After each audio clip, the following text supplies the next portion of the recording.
So here's the scenario. You have created your landscape design and you know what plants you want to put where. Now you have to decide, do you spend more money on larger plants so your landscape looks a little bit more finished at the time of installation and then your plants also have a bit of a head start, or do you save a ton of money by investing in smaller plants that will then grow pretty quickly?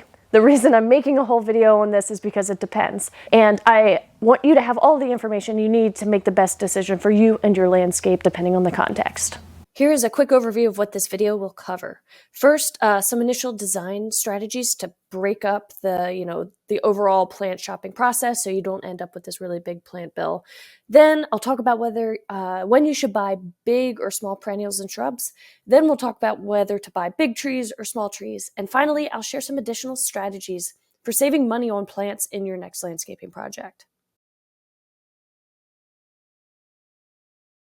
Something you can do during the design process, if you're worried about that big plant bill, is break your landscaping project down into phases. For example, you could divide your front yard, instead of doing it all at once, divide it into 3 different sections that you can install one at a time, one year after the other. You could do a lot of landscaping, but then just kind of wait to do some plantings until a little bit later, as long as you're covering your soil properly with mulch in the meantime. You could start with all of the big privacy plants, the trees and shrubs, and get those in the ground as soon as possible, and then add the rest of the plants later.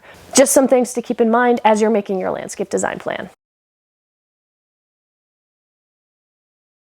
So let's talk about shrubs and herbaceous perennials. Remember that herbaceous perennials are perennial plants that die completely back in the winter. They go into dormancy and then they regrow from the ground in the spring.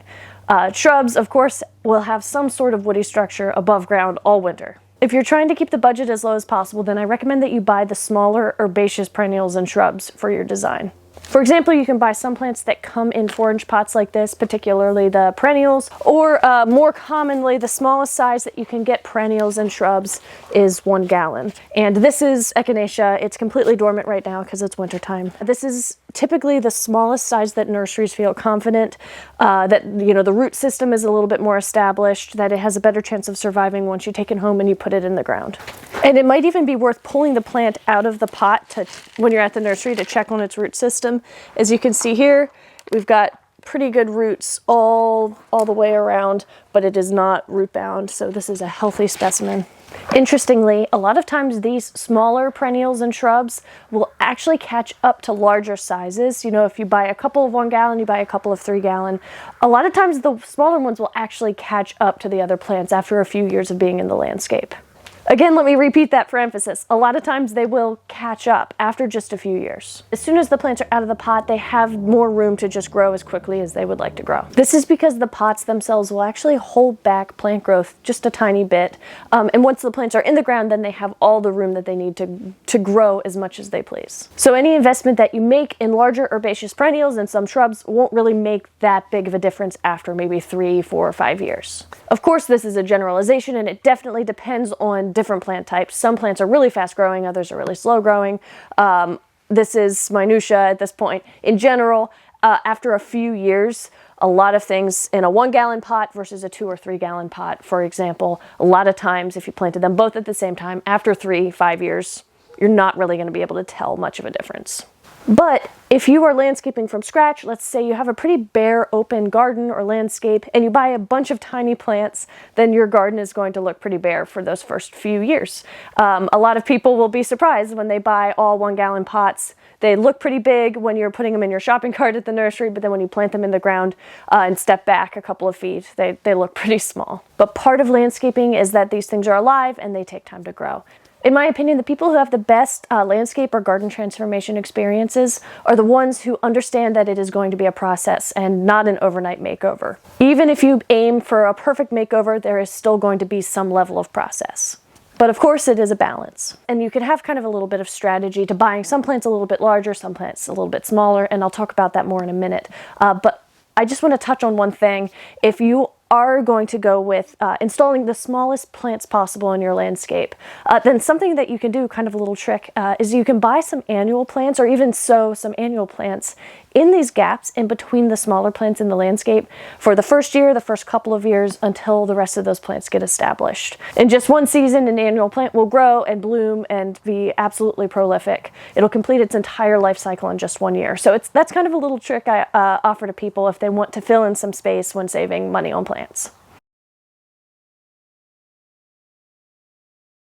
If you're going to do some sort of in-between method where you buy a lot of smaller plants but you upgrade some, the ones that I recommend you upgrade are the evergreen plants in your landscape. They're kind of like the backbone of the landscape all winter long. So I recommend that in any landscape design you kind of plan on winter interests, so you make sure that when all of your herbaceous perennials go dormant, you have a lot of stuff still visible, be it deciduous woody shrubs so that you have those woody structures in the winter, or ideally a lot of evergreen plants. So if you're going to upgrade anything, I recommend you upgrade the evergreen plants because then you're upgrading for year-round interest. Next, consider upgrading on any kind of focal point plants or plants that are going to act as privacy or maybe as some sort of buffer. For example, if you don't want people to get out of their car and then step right onto some really small plants right alongside your driveway, upgrade those plants so they're a bit more visible right away.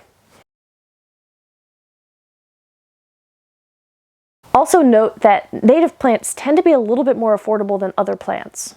This means that the more native plants you add to your landscape, the more you save. Or you can upgrade to slightly larger native plants right from the start for about the same amount of money.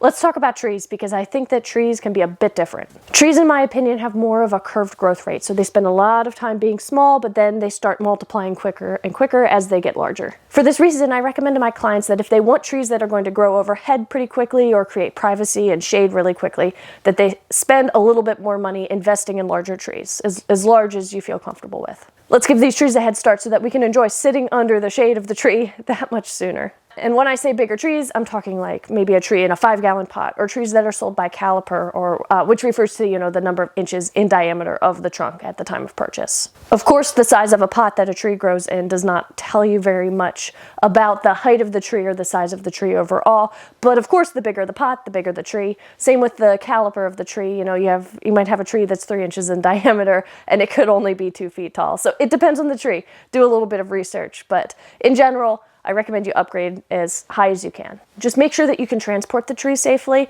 and then actually plant the tree safely, because when they start to get a little bit too big, then they can get a little bit challenging to get in the ground without any equipment or additional people to help you, perhaps. The leaves on trees can also be whipped by the wind when you're driving down the road. So if you put your trees in the back of a truck when you purchase them and the wind just gets to them, they can really damage the leaves. So either buy trees when they're dormant, or just keep in mind that you will have to get a small enough tree that you can actually protect it from this. Something you might want to consider doing, something that some people do, some of my clients do, is establish their own personal nursery, plant nursery, for like a year or maybe even 2 sometimes before they install their landscaping project, so that they can start collecting plants from different sources, potting them up, and taking really good care of them until they're ready to install a new section of their landscaping project. Alternative ways to save money on plants include shopping at local nonprofit or fundraiser plant sales, going to local plant swaps. You can ask your gardening friends. Gardeners tend to be really generous people, and if you have an established landscape, you usually have a lot of extra plants, perennials especially. You could post for plants on local gardening Facebook groups. You could propagate your own, which takes a ton of time, money, resources, of course, but it is a ton of fun. And then, as I mentioned before, you can plant as many native plants as you can. That'll bring your overall initial plant bill down. Sometimes specialty nurseries or hobby nurseries will have better prices. There's people sometimes who just sell plants out of their backyard, like some sort of casual nursery business. These places will oftentimes have better prices than a big fancy nursery. Little mini pop-up plant sales. There's people who sell plants on OfferUp, Facebook Marketplace, Craigslist, and places like that. If you want to learn more about landscape design from me, you can, of course, check out the other videos on this YouTube channel. I have a free mini course I just made. It's called How to Choose the Perfect Plant. So if you have a place in your yard that needs a plant and you are not sure what will be the best thing to put there, it teaches you how to do that preliminary plant research so you know that you're putting the right plant in the right place. So there's a link to that. I'll put that in the description below this video. I have a newsletter you can sign up for below. I also have, all of social media if you want to do that. If you have any additional questions about the stuff I've covered in this video or about landscape design in general, please put them in the comments below. I'd love to help out if I can. Thank you so much for watching. I hope that this video is helpful for you.